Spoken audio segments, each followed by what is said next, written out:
And welcome to Thrift Shop Biography. This is the one about Patsy Kensit. Thank you for listening. Hello, Cleo. Oh, hi, Richard. How are you? I'm all right. Are you all right? Yeah, I'm so excited to talk about this book. I know, it's a cracker, isn't it? And I never would have thought that, like, when I picked it up. No, I know. Because it's been on our pile for a while, hasn't it? Yeah, just like, oh, yeah, she's just that actress. She went out with some musicians. Not going to be much to it. Bit of a light one. Yeah. Bit of a light read. Do you know what? It's a Kris Jenner effect. Do you remember we had Kris Jenner for ages and then Yes. eventually we read it and we were like, wow, it's amazing. I know. We underestimate these women. Same with Paris Hilton. Yeah. We shouldn't do it. We should have learned from our mistakes. Their likeness is not who she is. Yeah, and then when we decided to do Patsy Kensit, the minute I picked it up, I almost couldn't put it down until I finished. I read it in like 2 days. That doesn't happen often. I know. Didn't you miss a night's sleep? Yeah. Didn't you read through the night or something? I was completely hooked with Patsy Kensit's life. That's crazy. It's a page turner again. Isn't it? And it's so like showbiz. There's so many other famous people in it from the word go. Yeah, good grief. Oh, it's a bit... So Well, actually... what? See how excited we are? I know. No, before we start, I have to ask you, as I do every week, what did you know about Patsy Kensit before you read the book? Well, I knew a little bit of acting, some costume dramas. I knew she married Jim Kerr from Simple Minds and Liam Gallagher. And that's it. Okay. That's it. What about you? I knew all about her early 80s pop career. Of course you did. Because she never really hit big in the UK, but my friend Russell really liked her and bought all of the singles. So I was like really into Eighth Wonder when nobody really knew who they were. Oh, really? So, to me, she's very much a pop star from the 80s. Wow. But I was very aware that she also acted, although I didn't realise how much stuff she acted in. No. I think I've even seen some of the films and didn't realise she was in them. Me too. There's a lot of, like, Estelle in Great Expectations. I absolutely loved that film and I loved her, but I didn't know it was her.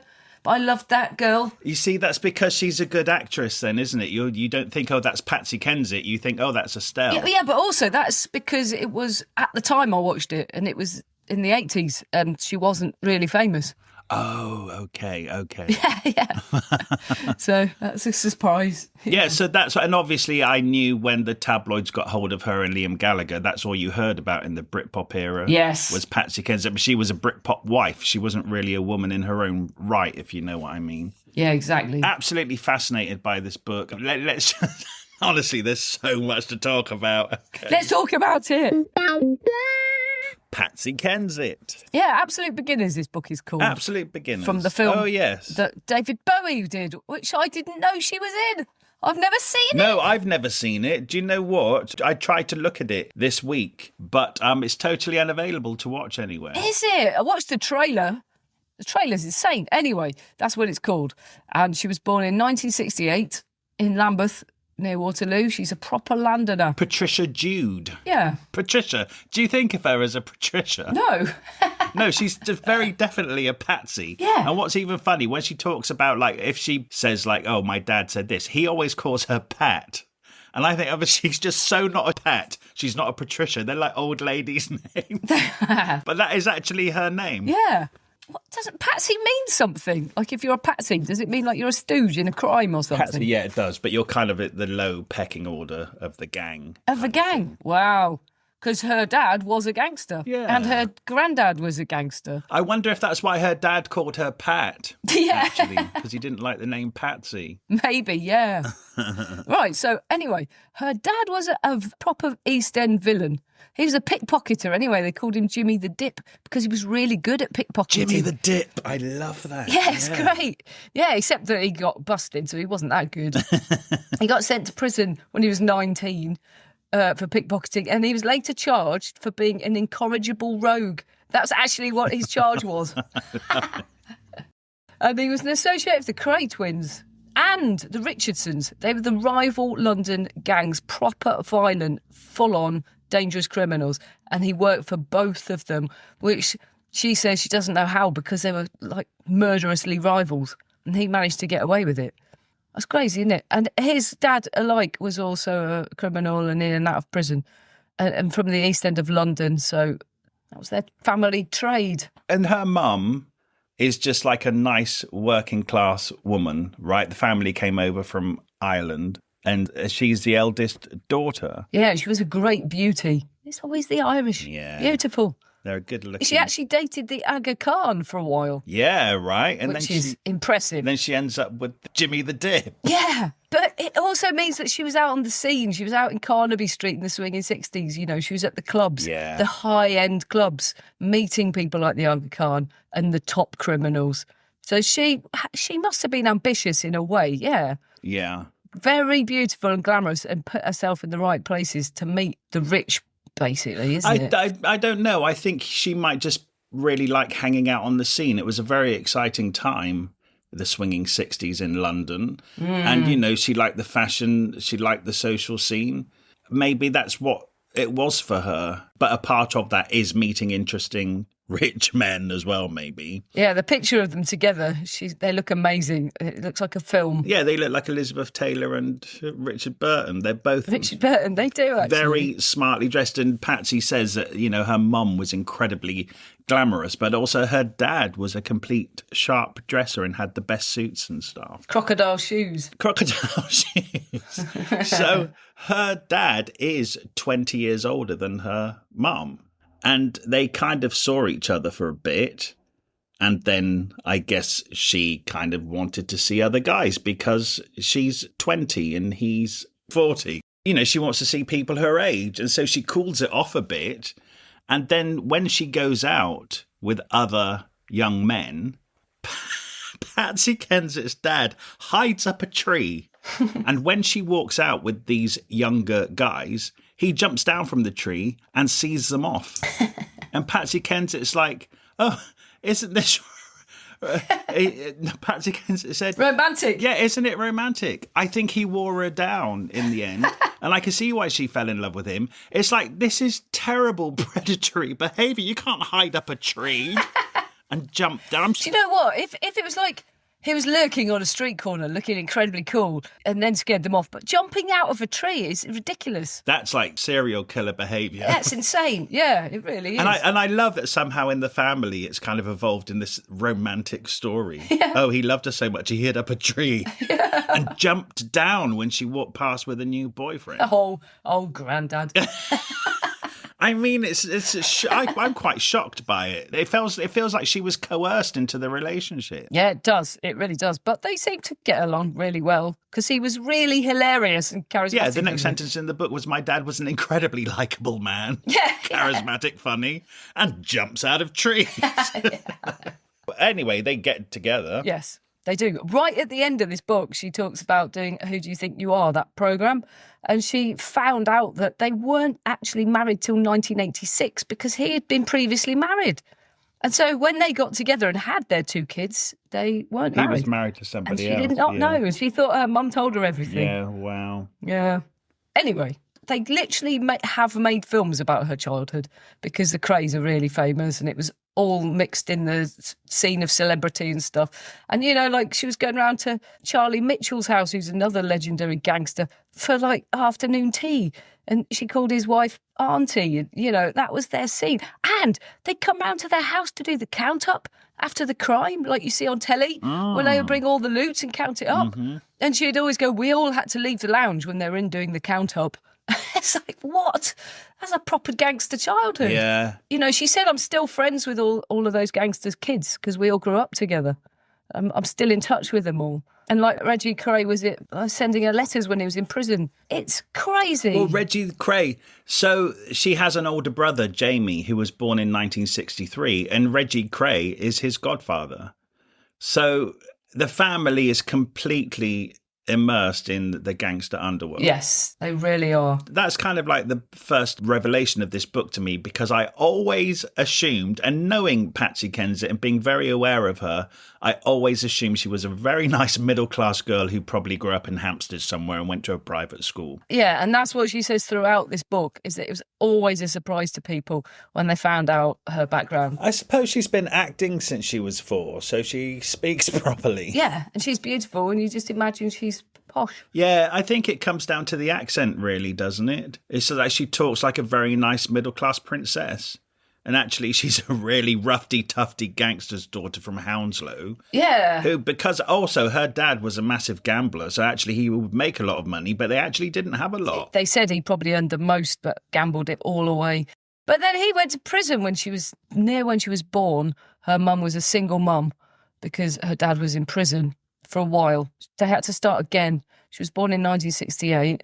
They just literally had a little flat with mattresses on the floor and an outside loo. Her dad was fairly old when she was born. Her dad was 53. Mum was 33. That's true.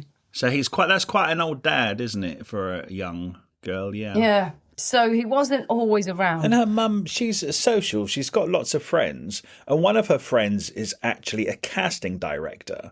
And she needs a 4-year-old girl, a blonde little girl, and she's only got like 2 on her books, and she obviously needs to send more to the audition. And so she just asked Patsy's mum, can we send Patsy to the audition to make the numbers up? And my God, lo and behold, she gets a job. As Mia Farrow's daughter in The Great Gatsby with Robert Redford. Yeah. They did all these tests, but she had this Cockney accent, but she was still by far the best actor. And she took direction really well, so they kept her in it, but they dubbed over her voice. So they got rid of her Cockney accent. So you see, she started life as a proper little London, roughy-tufty Londoner. Yeah, she must have, yeah. And they had to. And they dubbed her to sound middle class. Yes, exactly. And then I guess they just gave her elocution lessons. Maybe. Yeah, and got rid of the accent, then we all think she's posh. Yeah. Yeah. Wow. And she said after that, she worked constantly. I mean, okay, that even at 4, that's a credible experience. And she can remember most of it. And it's like the last of the Hollywood era of pure glamour and amazing costumes and amazing sets. And then she said she worked pretty constantly after that. And she was the face of the Bird's Eye Peas adverts. Do you remember them? Because I watched them, I thought, this is familiar. I remember the popping, they puts a finger in the mouth and do the pop. I can't do it. We all used to try and do it at school. And that was Patsy Kensit. That was Patsy Kensit. I did know that because when she was a pop star in the 80s, they brought them back out to kind of show that she was a child on the P advert. Well, of course, she got really bullied at school. So she's one of those outsiders who gets bullied, right from the start because of that advert. And also she couldn't bring kids home to sleep over just in case they did a police raid on the house, which used to happen at irregular intervals. Yeah, so she could never bring anyone home. And there was also this fear, like, if anyone asked, what does your dad do? She had to say he was in antiques. Yeah. So she never told a single living person. She never had even one friend that she told the truth, and also her anxiety about her dad's job that she didn't fully get. She knew it was wrong. So she has this anxiety about her dad and having to keep a lot of secrets and stuff. But actually what also happens at the same time, this little girl is 5 or 6 and her mum is diagnosed with breast cancer and she's told it's terminal. And she goes into hospital. Her mum is only 38. Turns out she lives for a very long time, but there's just this constant worry about her mum. So this little girl who's on film sets and P adverts on the TV has constant anxiety about her dad's gangster activities, but also about her mum being very, very ill. Even though she says that her mum never used to lie in bed sick. She would always be a very active mother, be positive, and she would look after the kids. They never wanted for nothing, and she never really talked about her illness. But Patsy says it didn't change the fact that she just worried about her every single day. Yeah, right. Do you know, we've just read Neneh Cherry, actually. This is similar to her dad being a heroin addict. That little girl had this constant anxiety about her dad dying. Yeah, that's exactly it. And this is a similar thing. Gosh, it's awful, isn't it? These poor children. And it must be scary because if her mum died as well and her dad went to prison, she'd be done for. She'd be put in a foster home. Oh, but she said, she lost her innocence at 5 after that first diagnosis. And she was told constantly that her mum was going to die. She said before she was 11 years old, she'd said more than 6 final goodbyes to her mum as she went into hospital. Yeah. That's massive trauma. And at 10, her dad went into prison full time. Like, he went for 4 years. They used to do scams where they set up companies. It's like business fraud or whatever, where you set up a company, get a property, get all the stuff, and then don't pay for any of it. It's all on hock, and then you just disappear. The company disappears. It was all fake. They used to do that sort of stuff. Although it says he got sent to prison for airport fraud, and I'm not quite sure what that is, and I can't find out. I've tried. Oh, credit card fraud through the airport. Oh, was it? Yeah, but also Patsy does say in this book that she's quite unclear about her dad's activities because it was very hush-hush. And she said that was just a nature. You never quite knew what he was up to. Although she does know that he got banned from Harrods for life for stealing. Yeah, right. But other things are a bit unclear. So she says that she thinks he was done for credit card fraud through Heathrow Airport. But yeah, we don't know the ins and outs of that or how that happened because I don't think she fully knew. No. He was just a very naughty boy. He was. They always say, I don't think my dad was actually the violent one or killed anyone. Every book you read, they're never the one who killed anyone. They all went on, though. Yeah, they were all in that world. They were all, happy for it to happen. They totally were, yeah. It was as dark as it gets. So isn't it a strange life for this little girl that she's got her mum who might die at any moment. Her dad is coming in with his cronies counting the cash in the living room. Yeah. And then she's on a film set in Leningrad with Elizabeth Taylor. Oh, yes. I mean, it's nuts, isn't it? Yes, because she got the part as Liz Taylor's daughter in The Blue Bird, directed by George Cukor. And yeah, she was nearly a year away in Leningrad. It's so good reading about this in the book, isn't it? Isn't like it? Liz Taylor taking him to the American embassy and watching film. Liz Taylor really took her under her wing, didn't she? And taught her how to act and taught her the tricks. Really loved her mum. Who was down the corridor? Ava Gardner, down the corridor. Edith Head was doing the costumes. Jane Fonda was in that. I don't remember that. Yeah. So it's proper Hollywood, isn't it? Oh, amazing. Hollywood in Leningrad. Yeah. Yeah. There's just the whole opening chapter of this book is like 6-year-old Patsy Kensit being with Elizabeth Taylor. And I was just absolutely fascinated by it. And then that was it. That was the first chapter. And then I was in for the duration of this book. I just couldn't stop reading it. Yes, exactly. Chucking her jewellery around, playing in the room and stuff. She just sounds lovely. Oh, it sounds amazing. Because really great. Patsy's already halfway to being a veteran at this point. And she's worked with other Hollywood stars before. And she said, it was fine working with them. But Elizabeth Taylor was so nurturing and kind to her. It was so nice to hear that. Because she didn't have to be to a little girl. No. But she really, and she would invite, when they went back to London for a gap in filming, when it was time to go back to Leningrad, Elizabeth Taylor made a point of phoning Patsy and her mum and saying, come on the plane with me. Yeah. It's like she really looked after them. She sounds fantastic. She does, doesn't she? Yeah. Yeah, she said when they got back from Russia, her mum and dad were never the same again between them because it had obviously changed her mum. She'd seen another life. She'd seen another way. And it must have just been peaceful without the stress of it all as well, without the crime stress. Of course. And do you know what Patsy actually writes in this book? This is a line verbatim. I decided pretty early that I wouldn't stick around in a relationship if things weren't right. Because she saw her mum doing that, like literally putting up with a ne'er-do-well. Yeah. Who, wasn't just in crime, but also gambling that money. Yeah.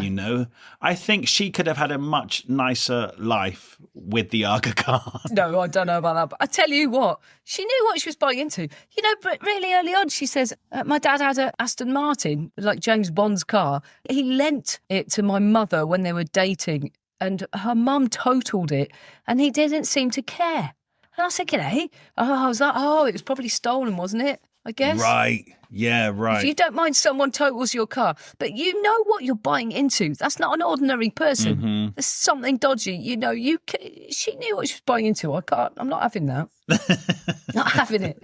I wonder how willingly she went into the relationship if he was hiding up trees and scaring all the other men off. Do you know what I mean? I think lots of women, because he was 20 years older, I think lots of younger women are coerced into relationships with older men. And You're right. Before they know it, they're controlled. And it was the 60s. Yeah, and they're living with them and they get pregnant. And they wanted looking after. Yeah. All right, yeah, all right. You can have that. So little Patsy is kind of in demand. Oh, she is. And she just keeps working in films with people like Harrison Ford and Christopher Plummer. And yeah, it's amazing. She's really doing well as a little child actor. She gets flown to LA when she's 11. Luckily, this is when her dad's in prison, so her mum can take her. God knows what was happening to her brother. Actually, we do know. I think her grandparents were looking after her brother. Yeah. It was either her grandparents or Auntie Pat, I can't remember. But yeah, Yes. he's being looked after. But her and her mum went to LA because they made a Disney pilot called The Adventures of Pollyanna, and she was cast as Pollyanna. She gets signed by William Morris so she's gone from this small-time agency in London, who I have to say worked very well for her because she's getting all these amazing parts. But then, of course, she goes to America and William Morris pick her up. Yeah. And she's 11. Amazing. Yeah, I know. It's completely crazy. Yeah. But then when they go back to her, so her dad comes out of prison, and then when they go back to London, they have to go on the run because her dad's being like tracked down again. He's been hiding in a hotel and got on a flight to Paris. Mum grabs the kids and they get a plane to meet with dad, and then they go to the Caribbean and they go on a cruise ship for 4 weeks. A 4-week cruise just until it all dies down. I think it was something like it was on telly that the police, they unveiled all these corrupt police, and dad was like, now the game's up, because all the people they were paying off had got busted. So then there's nobody stopping them all getting busted. So yeah, she was on the run, but she was on a cruise. She was a kid. She was having a great time. It's really up and down. There's another point where her dad takes her to, was it Marbella in Spain, where all the criminals, the British criminals, have homes. And I think they go with Charlie Mitchell. And they go and visit all the expat crims in Spain, and they have a brilliant time. Wow. Because these are all really funny, hilarious, murdering people. It's just such a mashup. This is the stuff films are made of. It really is. It just draws you in. You're like, how can you... You know, the reality of it, it's The Sopranos, isn't it? It's just normal life mixed with glamorous violence and corruption. Anyway... Meanwhile, more costume dramas. They come back. It is such a bizarre existence for a kid, isn't it? It really is. Yeah. It's like gangster underworld to costume dramas. Yeah. But it's not long. They're not back from there for long until he's arrested again for the airport fraud. No. And he stands trial and he gets sent to prison for 4 years, I think, this time. Yeah. Like, they don't even tell the neighbours. They tell the neighbours that he's gone to work in South Africa. That's right. I mean, I bet they probably knew. I don't know. Didn't they? I don't With know all if the they would. Comings and goings. I've no idea. Yeah, so she's having to keep secrets again, you know. Exactly. So anyway, in 1983, music happens to her because she's got this cool brother, Jamie, who took her to see bands all the time, and she said that he was handsome and popular on the scene, you know, and got him in everywhere. And he was mates with Haircut 100, so she met Nick Hayward when she was 15. She really obviously wanted to go out with him, but he discovered she was really young. Although he put her in his next video. Yeah. She's getting connected. And then Gary Kemp from Spandau Ballet, he's interested and they go on a date. But then Heath goes, oh my God, you're too young. So I'm very glad to hear these men are behaving right. Yeah. Frustrating for Patsy, but correct. But she's in like this TV show called Luna, which is directed by Mickey Dolenz from the Monkees. So she's doing like low-key primetime kids fun shows, but then she's also in another costume drama playing Lady Plantagenet in Richard III, which is a co-production between BBC and the RSC. So, you know, she's not just a child actor, No. she's rated. She really is, yeah. You know, she's good. Yeah. And then there's a dinner at a swanky restaurant in Covent Garden for up-and-coming actors and stuff. And she goes, and that's actually where she meets Spandau Ballet again and their manager, more importantly, Steve Dagger. She makes an impression on them because I guess she's inherited it from her mum and dad. But whilst all the other kids are dressed looking very much like they're in 1983... she comes in with her Christian Dior little black dress with Ray-Bans, and she looks like she's out of the 1960s. Yes. And so she makes an impression on Gary Kemp and the manager, Steve Dagger. And then she talks about going out. So she's about 15. And they go out to, the club scene that we were too young, but so she's at, we read so much about the Blitz Club, the people that we've read about. She's a couple years later, so she's going to Le Beetroot and Taboo and the WAG Club. Yes. So this is like the next generation of London clubbing. So I'm very excited to read about this. And she talks about Sade and Paula Yates. Yes. It just sounds so cool. And George Michael, Lee Bowery. Yeah, Boy George. Yeah. Madness. Oh, it's great, isn't it? Yeah, she's there. 15-year-old Patsy Kensit is in it. Yeah. And she's going, oh, there's only two girls singers, Claire Grogan and Annabella in Bow Wow Wow. And she's like, I want to do that. I want some of that. And luckily her brother was in a band. She pestered him really pestered him. And she said, I slightly regret it because that was my brother's thing, music, and I had acting. And I jumped onto his thing. I can imagine that might have been a bit annoying because she was getting most of the attention from her mum, all of it. And then she jumps on his band. Yeah, of course. I mean, the brother, Jamie, was constantly palmed off to the grandparents and the auntie when he was growing up because Patsy was off making films with Elizabeth Taylor. And then, I don't know, when he gets into his later teens, he puts a really cool band together. And he's known on the scene because he's good looking and cool. And then he gets something going. And Patsy Kensit's like, right, I want to be in your band. Yeah. But I mean, he lets her. He loves his sister. He lets her. She becomes a backing vocalist. And then it's not long before she actually becomes the lead vocalist. I know. I've listened to some of it, Eighth Wonder, and I like her voice. It's quite weak, but it's very nice. It's a bit like Vanessa Paradis. You know, it's got a nice tone. It's a good pop voice, you know. Do you know what? In Emma Bunton, I think, is a really good example of this from the Spice Girls. People always said, oh, isn't Mel C the best singer in the Spice Girls? But actually, when you listen to them, the one voice that really carries through is this really soft, pleasant voice that doesn't do any vocal acrobatics. And that's Baby Spice. And I think that's a really good pop voice. And I think that's what Patsy Kensit has. Yes. That's why they pushed Diana Ross forward over those more gospel-y voices. There you go. Yeah, it suits pop. That's weird, actually, that I've just mentioned the Spice Girls, because Jamie's band was called Spice. And then, when Patsy comes on board, they name it Eighth Wonder. But Patsy is she even 16 yet? I don't know. But anyway, they're rehearsing.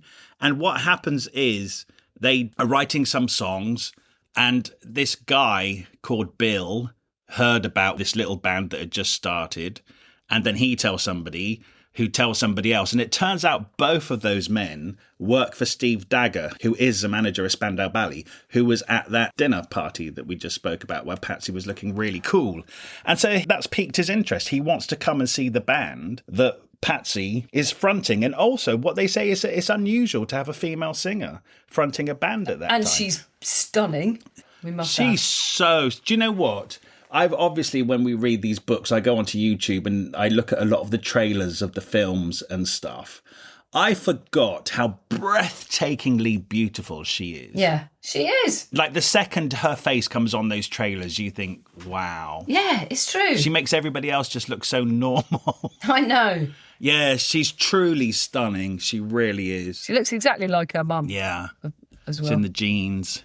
So anyway, they get signed and he's pushing them on a bit, and they have a single, and it's really big in Italy, I think, or Spain, or both. Number one in Italy. I think this is one of the biggest travesties of 80s pop. I could talk about Eighth Wonder's early career for way too long. Oh yeah, because you're into them. Oh my God. The first three singles they released, Stay With Me, I'm telling you, is a stone cold pop classic and nobody knows it. No way. I think the record company got too excited about them and just released it too early. Oh. They needed to build it up a bit. It's so good. And then there was the next song was called Will You Remember? And the next song was called When the Phone Stops Ringing. I'm telling you, those three songs should have launched that band to be one of the biggest bands of the 1980s. Wow. And I think the record company fumbled it. Nah. But they were big in Europe and Japan. So that first song, which did nothing in the UK, was number one in Italy. So while the band was having no success in the UK, they were flying to Europe quite regularly and being bona fide pop stars. And Leap too, 1987, when she befriends the Pet Shop Boys, and she persuades them to write a single and work with the band. And what they do is just write I'm Not Scared, produce it. She comes in and just lays the vocals on it. And it's a Pet Shop Boys song with her vocals on it. And she manages to persuade them to let them release it under Eighth Wonder. Yeah. And that song, I've been singing it the whole time I've been reading this book, because I've been playing it a few times. Mm-hmm. That's a stone cold classic to me. I love that song. Of course, it's basically a Pet Shop Boys song, but I love her voice on it. I think it's an absolute classic. That should be on radio airplay on the 80s things all the time. Yeah, it's almost been forgotten about, hasn't it? It's so good. I'm Not Scared. Yes, Google it, anybody, if you want to hear a tune. And actually, you know what? The way that she resolutely decided that should be released under the name Eighth Wonder, I think she did that for her brother, you know. I do too. There's this weird thing that she kind of, all through the success of Eighth Wonder, she constantly just feels bad that she's kind of taking over her brother's spotlight. That never kind of left her, did it? And that she's not good enough. And she constantly thinks she's not good enough. And she's very aware. She thinks that being a pop star is now damaging her acting career because people are kind of not taking her as seriously as an actress anymore. But it actually does her a lot of good whenever she releases a film. If she goes to Italy or Japan, everyone goes mad for that film because she's a pop star in those countries. You see, but what happened over here, as Eighth Wonder, as the first couple of singles were being released, the film Absolute Beginners came out. Yes. And it stiffed. Yeah, well, she got that role by them seeing her in that band because they thought she was this lovely costume drama sweet girl. And then they saw her in the band as by accident. She said she had a see-through top on that night. By accident, as you do. She got the part. Yeah, and I watched the trailer. It looks like a bit like The Avengers, you know, a musical. Yeah. Really wacky and surreal. And David Bowie is obviously amazing in it, but it's so, like when there's musicals, like there's a whole bit where they're on a giant typewriter dancing over the keys and stuff. I mean, it's that mad. It's very stylised. I think it was Really kind stylised. of in the vein, you know, in the 1970s we had those UK musical films like Tommy and stuff, and I think they were trying to do that. That's right. I think it just didn't translate when it came out in 1985. Yes. It just didn't really seem to do the business, which was a shame because all the parts of it, you know, it's got David Bowie, Sade and stuff. I know. It should have been like a big hit. Apparently it's bigger in America. It went down quite well in America, but just failed in Britain, which is sad. And then all the press turned on her. They said it was her fault. Yeah, of course. You know, it's always a woman's that's fault. just... But anyway, there you go. So that did her no good at all. It's funny that the whole book's called Absolute Beginners and it was one of the worst things she ever did. And not necessarily really what she's known for. No, it isn't. Like, it's not the defining moment of her career. No. It should be called Liam Gallagher's Wife. Yeah. No, she should have called it Eighth Wonder or Ninth Wonder or No Wonder. It's no wonder. That's a good title. Maybe she'll write another one. Yeah. Oh, no, she's getting really good film off. This is another thing that I love reading about these books is finding out things like she was offered. John Hughes wanted her in Some Kind of Wonderful, which I maintain is his best film. And actually, she'd have been brilliant in it. Yeah. A lot of these acting careers are just peppered with roles that weren't taken for whatever reasons, which could have completely transformed careers. Yeah, I know. Here's one of those Forrest Gump moments, yeah, where people are where they shouldn't be. It was the launch party for the Eighth Wonder album in New York. Oh my God, I love this. This is a total crossover from one of our favourite books. It's insane. Oh my God. And Tommy Mottola, who was the big PR manager, what was he? He ran a record company over there. Sony. Yes. And they were all talking in a circle and there was this curly-haired little woman trying to butt in and she was trying to pass her tape to get it to Tommy. And they were all like, who is this woman butting in? And when he drove home and put the tape in his car, he was like, oh my God, turned the car around, went back to the party trying to find her, but she was gone. And he tracked her down and it was Mariah Carey. And that's the moment that launched her whole life. Amazing. And then he became her husband and he was an abusive twat. Oh my And God. yeah, we've read that through her book and that was Patsy Kensit's night. I know, Crazy. right? It's crazy. I love it when the books all link up. That's quite a famous story of Mariah giving the tape to Tommy, and who knew it was at Eighth Wonder's launch party? And Patsy Kensit was stood there when it was happening. Oh, I love it. It's just weird. I will never get fed up of reading these books, honestly. I know. They just get better. The more you read, the better it gets. Oh, all right then. She was in Lethal Weapon 2 with Mel Gibson. She's only 20 years old. She couldn't even hire a car in America, so she was getting buses everywhere until they found out and got her a car. And that was her big break, basically. Yeah, it sounds like Mel Gibson was a real gentleman. She talks very highly as Mel Gibson. She does. Yeah, because he really gets slagged a lot. Yeah. And I was waiting for her to say he was a real creep. But actually, she was just playing like Scrabble with him in the trailer and saying he was a massive laugh. Yeah, made sure she wasn't lonely and stuff. Like, said, come on, play Scrabble with us. Yeah, it's nice. Unless yeah, playing really a Scrabble is a euphemism. So it was actually before, we forgot to say that she'd got married young to Dan Donovan, who was a keyboard player of Big Audio Dynamite. And it was actually her being away so much on films like Lethal Weapon 2, which actually meant the marriage didn't last that long. Because he was away touring a lot and she was away filming a lot. And they were both young. That's true. Do you know, I had to look up Big Audio Dynamite because I've forgotten them. That was the band with Mick Jones from The Clash and Don Letts, who's all over the punk scene and getting stoned with all those punk people. And Nana Cherry really influenced her and played her all the reggae. It's all connected. And I tell you what else is connected here. Yes. When Patsy does a photo shoot with Helmut Newton and it started raining, so he took his trousers off. And then as she's posing for him, he's saying, I want to see the pussy. I want to see the pussy. It's because we read Janice Dickinson and he was really awful with her. And she called him out as well. Yeah, you're right. I forgot about that. So Helmut Newton is just a terrible predator, isn't he? Yes. He got into photography to see pussies and it's not good enough. He did.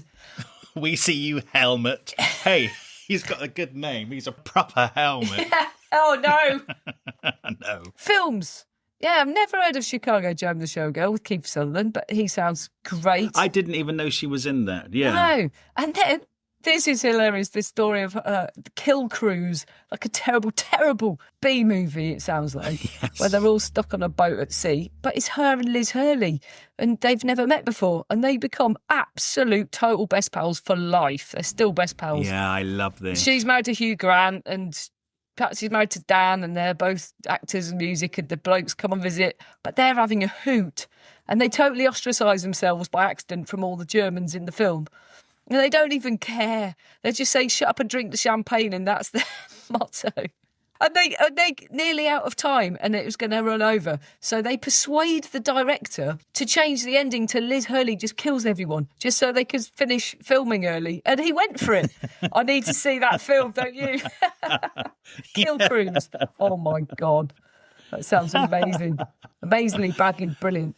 One thing about this book, actually, is women supporting women and actually how Patsy Kensit is such good friends with Liz Hurley. And, they maintain this wonderful friendship. And Chrissy Hind comes up in a bit. They're so good to each other. And then it's true. Paulie Yates on the club scene would constantly stick up for Patsy Kensit. It's really is women looking after other women. That's true. And then as Patsy gets older and then Liam Gallagher goes out with Nicole Appleton, Patsy's really supportive of her as well.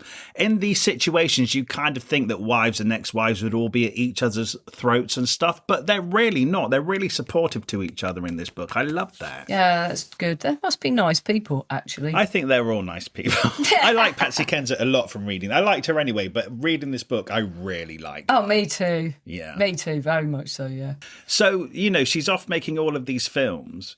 And she kind of was already going off the boil with Eighth Wonder. She wasn't comfortable on stage, really. And then they had this big thing in Japan where they were so popular and they were playing massive arenas and stuff. And she said eventually she kind of found her feet on stage, but the moment had already passed for her. She realised she didn't want to be a pop star. She didn't enjoy being a pop star. But she felt very bad because she kind of trespassed onto her brother's band. And now she wanted to leave. So she says she stayed in it for a good year just because she didn't want to tell her brother. Yeah. But it just got to the point, she just couldn't do it anymore. So she just told the band she just wanted to put an end to it. They disbanded. Yeah, so you kind of think, Eighth Wonder didn't really happen in the UK and then they fizzled out. But actually they fizzled out because Patsy Kensit didn't want to do it anymore. It wasn't like they kept trying and they failed and failed. She literally just gave up. I've just remembered how important this band is to you. Okay.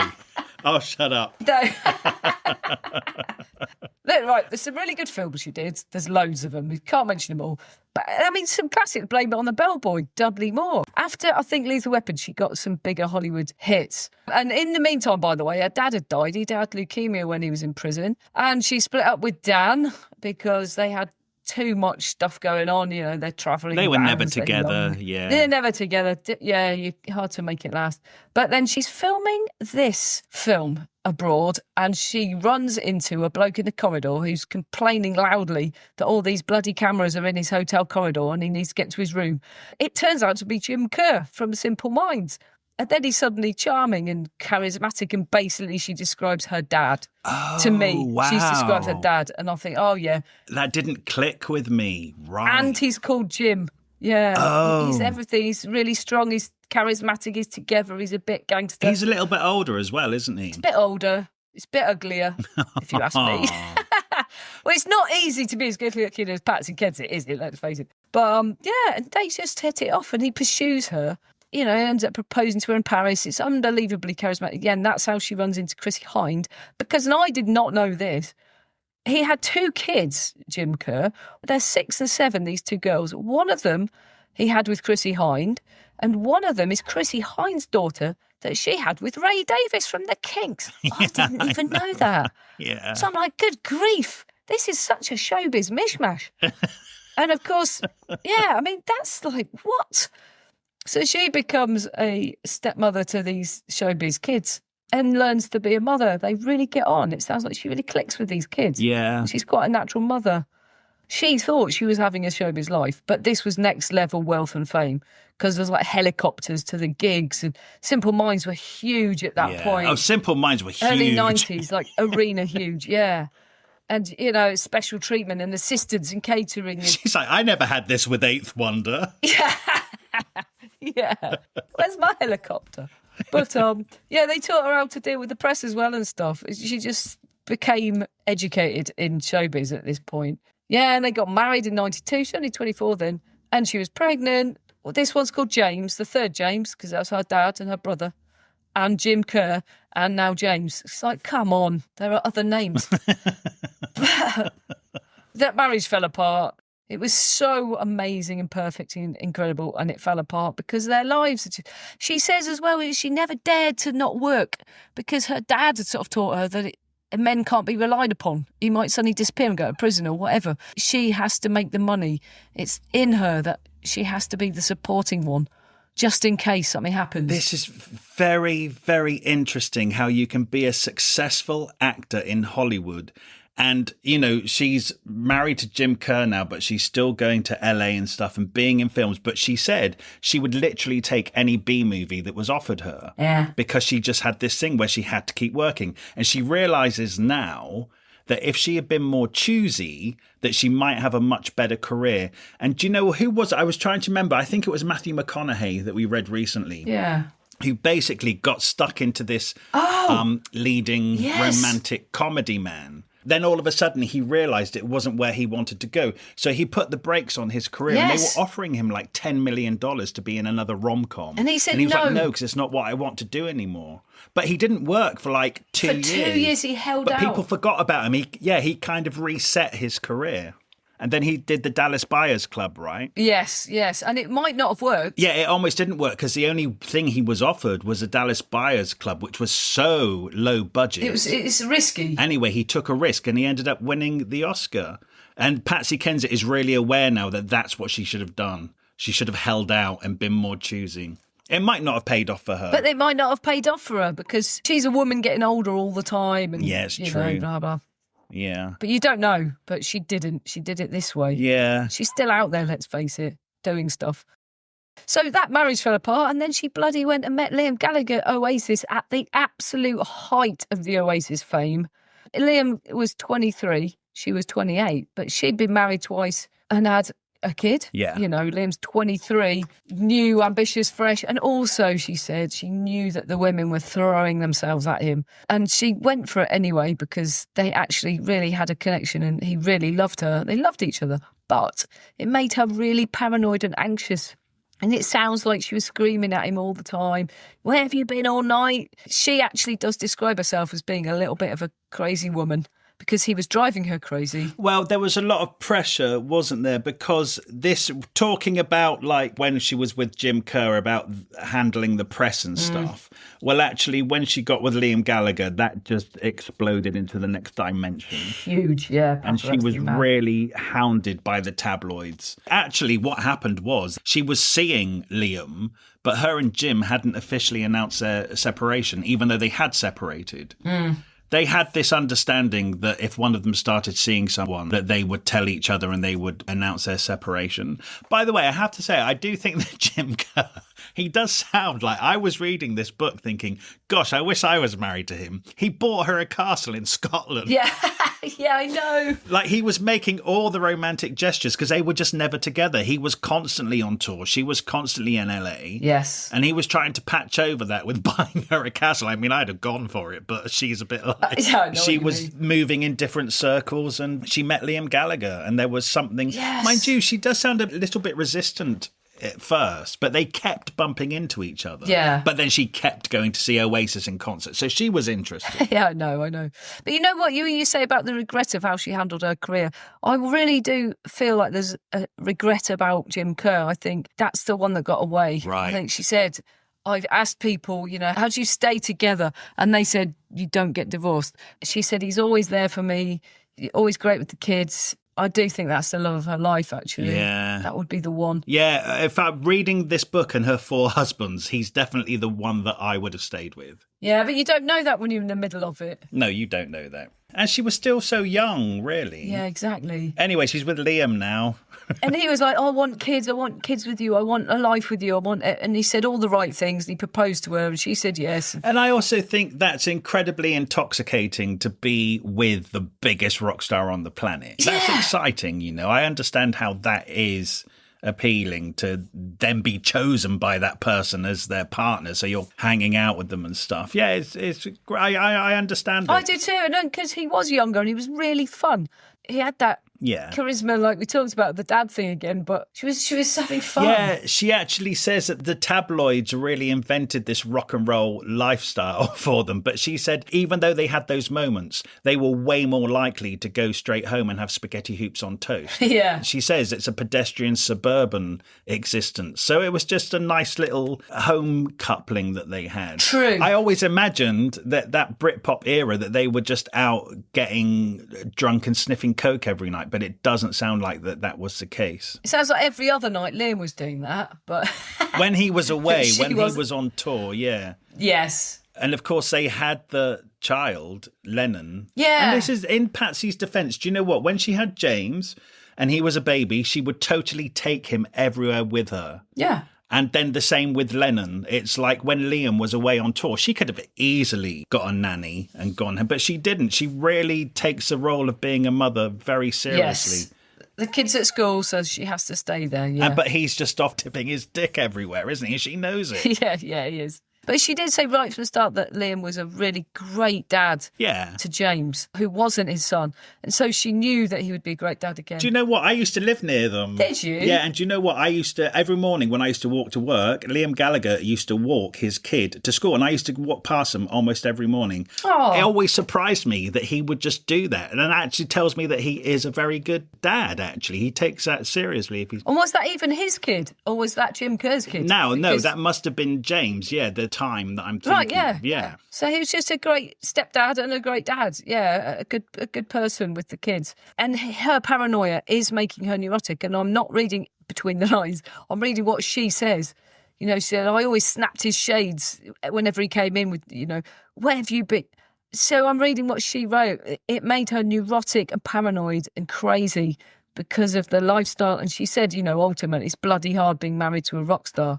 In the end, they split up once before and they got back together, and that's when they got pregnant. So I reckon she did one of those, I'm leaving you expecting a dramatic romantic reunion.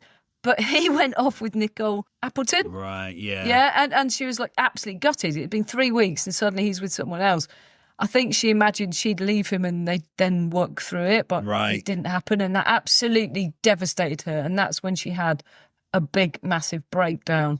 She was off the scene for 5 years. Oh, but you know what? See. Before all of her trouble with Liam, at the end of her relationship with Jim, her mum did actually die. That's true. A lot happened. Yeah. And so her mum and dad have gone. She's still in her 20s. So much is going on in her life. And then, that might have actually been the reason why she went from Jim to Liam, because she was going off the rails a bit and she was looking for more excitement. That's Jim was so never true. there. She That's found so true. Liam. She pursued that, and it was a bit messy. But do you know what? This is another thing that drove me crazy about her career, because her first two marriages had failed because she was constantly away and her husbands were constantly away, she got offered the part of Ross's girlfriend on Friends. I know, Emily. Do you know what? When I think about that, I don't think she's right. She's way too pretty to be a believable girlfriend of Ross. I think, who was the girl that they got in place? Helen Baxendale. It's crazy to think she could have been in Friends. She got offered that part and she actually went out there, and then she decided about a week later that she didn't want to spend that much time away from Liam. Yeah, because her marriage wouldn't last. Yeah. And so she gave up that part to go home because she said she was madly in love and she chose her marriage. Of course, her American agents are absolutely mad with her. Yes, yes. And so that breaks a relationship with her really good acting agents. Yeah, that's right. So she literally put her marriage with Liam over taking her career to the next level. I know. I tell you what, though, it's interesting because she said she did 1 week's rehearsal with those Friends cast, and she said it's very difficult when you come in as an outsider and work with people who've been working together for so long. And that's exactly what Helen Baxendale said. They never let her in. She was like cold-shouldered by them. Oh, and so I thought, really? yeah, as soon as she said that, I thought, oh, maybe she'd have had a better chance of getting along with them. And then she said that. She felt cold-shouldered by them. That's so interesting. Yes, and so Helen Baxendale ends up sort of hated because he's the one who's taking Ross away from Rachel in Friends. And she sort of was hated by the cast and, you know, because it's blurring the lines, and hated by the public. Oh, I didn't So that know could have happened. She could have ended up hated and having a miserable time like Helen Baxendale had. Do you know what else I thought? Yeah. Was if Patsy Kensit had got the part on Friends, done the rehearsals, had a brilliant time, and everybody was so nice to her that they lead us to believe that on the set of Friends is this big, happy, funny family. If that was the case, then I don't think she would have been so eager to leave and save her marriage with Liam.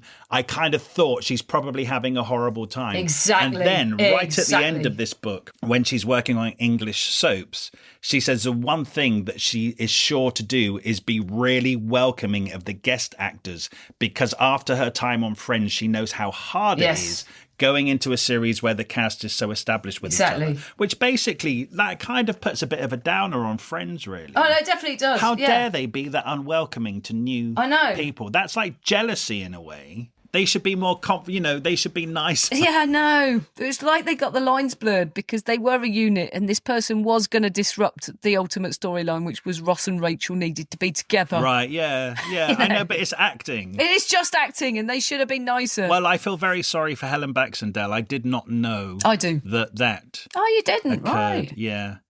What happened to her? So actually saying that could have taken Patsy Kensit's career to the next level, actually it didn't take Helen Baxendale's career to the next level. No, it didn't. No, because she ended up hated because it came across. I'm sorry. I think. Yeah. Oh my God, we've been talking for so long. I know. We're near the end, though. I love this book. I could talk about this for another hour. Me too. So basically, that's what happened. She's still with Liam. She's pregnant. She gives birth to Lennon, right, in 1999. They split up. And less than a year later, she's gone and he's with Nicole from All Saints, right? Yeah. And then she briefly says that she married Jeremy Healy, who was the DJ who was in Hazy Fantasy. Oh, I think it's very telling that she's had 4 husbands and the first 3 get like a couple of chapters each, and Jeremy Healy gets a sentence where she basically just says, oh yeah, I married Jeremy Healy for about a year. The less said about that, the better, she says. And now I'm done with men. Wow, I'd love to know what went on. Yeah. But then she had a breakdown. I thought it was very similar to Julie Andrews in that she's like carried all this weight of responsibility since she was so young, and worked to sort of almost support her parents for her whole life, and then support her kids, and it's like it was all on her. And then she eventually cracks, because Julie Andrews cracked as well, like at a point where you just go, you just realise that you've carried everything for so long, and you then break. And she did. She broke. She said she ballooned in weight. She was 11.5 stone at 5'3". She had proper depression. Oh, she never ever looks big in any picture. She just always looks gorgeous. When she talked about this, I thought to myself, I don't ever remember her being overweight. And then I looked at a trailer for a film around this time. Do you know what? She's noticeably slightly bigger. She's still absolutely stunning. Yeah, exactly. But I guess that's a world that she lives in. If you're slightly normal, slightly larger than you were before, then you're considered fat. You're fat. Yeah. That's terrible. Yeah, exactly. Yeah. It's crazy. But so, yeah, she was off the scene for a good 5 years. In 2004, she got Emmerdale Farm, British soap opera, set in rural Yorkshire, and she was in it 2.5 years and absolutely loved it. She had a dressing room with Emily Simons from Home and Away, who played Marilyn, who always seems to be lovely. And that's women, again, like you say, supporting women. And she said it healed her. And there was so much camaraderie. I thought, that's so nice. I'd have watched Emmerdale if I knew she was in it. Playing a bitch.